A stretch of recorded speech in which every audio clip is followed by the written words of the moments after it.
Ay, nako. Well, it's a long story. Maboboard ka lang. Oh, may panahon naman ako. Di, kwento mo. Alam mo, nung araw, nung bata pa ako, nagkasakit si Itay. It was very serious. Nung malaman ng doktor na mahirap lang kami, hindi na niya kami siningil. So from then on, ang naging desisyon ko ay maging isang doktor para matulungan ko ang mga mahihirap na tao. Especially the poor people. Bakit ganyan ang tingin mo sa akin? Ay, natingin ako sa iyong mga magagandang mata. Habang nagsasalita kay, nangungusap din pala ang mga mata mo eh.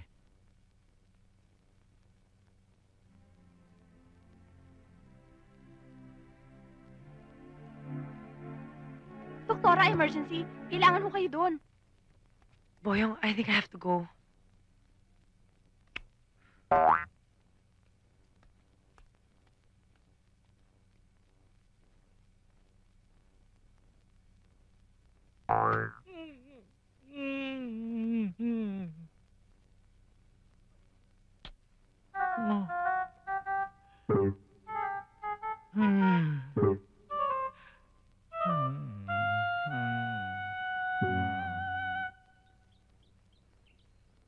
Ang sabi ng banal na aklat, ang mabababang loob ang siyang magmamana ng kayamanan ng sandaigdigan. Amen! Amen! Kaya tayo mga anak, kailangan mababang loob para tayo maging eredero ng mundo. Amen! Amen! Good morning, dear. Good morning. Mga anak, matagal ko na sinabi sa inyo na ako'y seloso. Huwag na huwag kayong titingin sa mahal ko. Dear, gusto ko sana lumabas. Saan ka pupunta? Gusto ko sana pumunta sa beauty parlor eh. Ang tagal-tagal ko lang hindi nakakapunta ron eh. At saka, look at my hair. Ang dami-dami ko ng split ends. Kailangan ko na magpa-hot oil treatment para naman syempre maging shiny, di ba? Tsaka, kailangan ko na rin ng manicure, ng pedicure, tsaka masahe, di ba?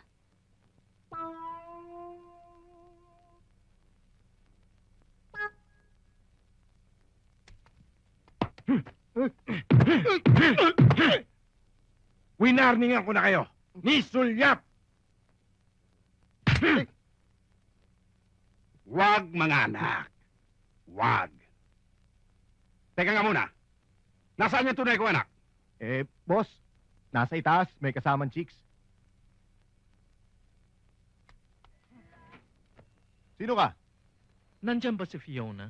Nasa loob, bakit? Ako yung tinawag niya mag-service. Ikaw ba? Pasok ka.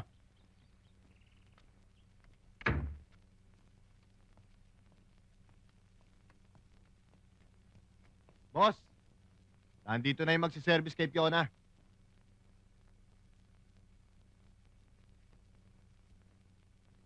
Hintayin mo ako dyan. Ako na mag-atid siya sa taas.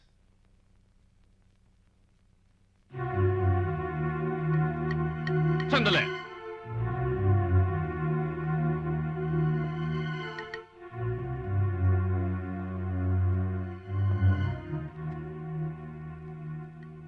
Parang namumukhaan kita.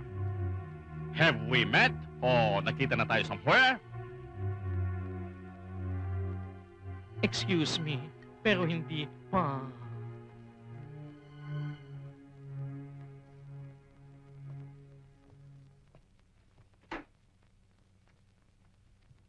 Sweetheart, nandito na magsaservice sa'yo. Maghintay na lang siya dyan.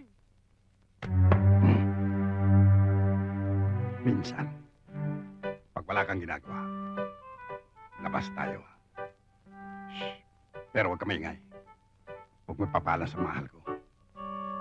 Type na type kita. Pilyo niyo pala, sir?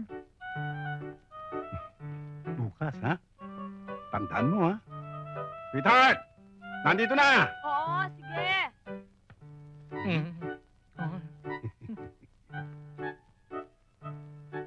Mama, ninervous naman ako. Kabaro lang pala.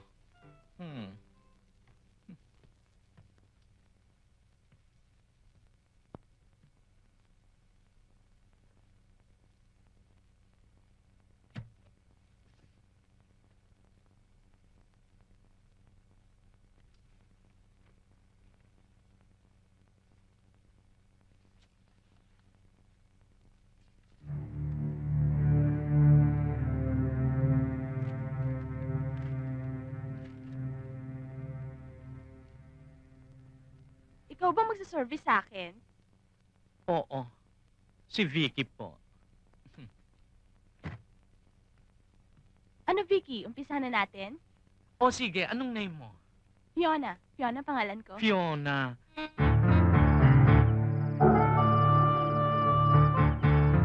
Yan. Yan ang bahay ni Sandoval. Teka, natitiyak mo ba na dito nakita yung libro na may nakaukit na parang baril? Oo. At saka na-discover ko, sa likod ng bahay, may bodega.